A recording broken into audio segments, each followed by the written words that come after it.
नमस्कार मित्रांनो, क्रिकेट चर्चेमध्ये तुमचं स्वागत आहे. मी शुभंकर. आपल्यावर आज परत आहे अर्चित.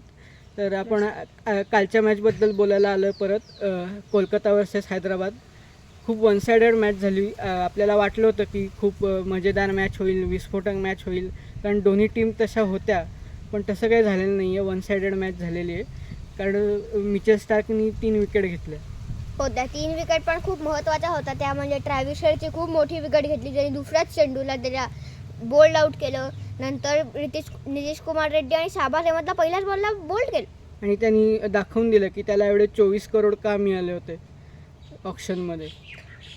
हैदराबादकडनं फक्त राहुल त्रिपाठी चांगला खेळला. 35 बॉलमध्ये 55 केले त्यांनी.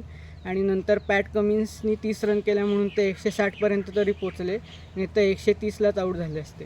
हो, बरोबर. आणि नंतर KKRच्या इनिंग्समध्ये रहमतुल्ला गुरुबाज आणि सुनील नारायणने चांगली स्टार्ट करून दिली. पण तसं रहमतुल्ला गुरुबाज लवकर आऊट झाला, पण तरी त्यांनी स्टार्ट खूप चांगली करून दिली होती. आणि नंतर दोन्ही जे अय्यर आहेत कोलकाताच्या टीममध्ये, श्रेयस अय्यर आणि व्यंकटेश अय्यर, या दोघांनी अर्धशतक मारून मॅच 14 ओव्हरमध्येच संपवून टाकली. त्यांची 92 धावांची भागीदारी खूप महत्त्वाची होती. म्हणजे महत्त्वाची नव्हती, पण तरी चांगले खेळले ते दोघं. हो.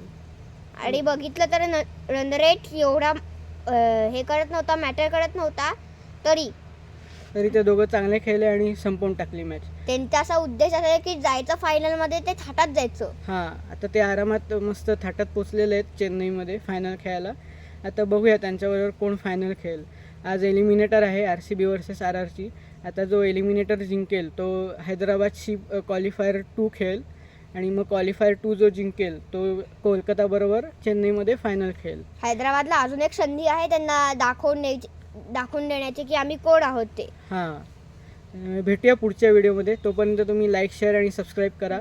नमस्कार. धन्यवाद.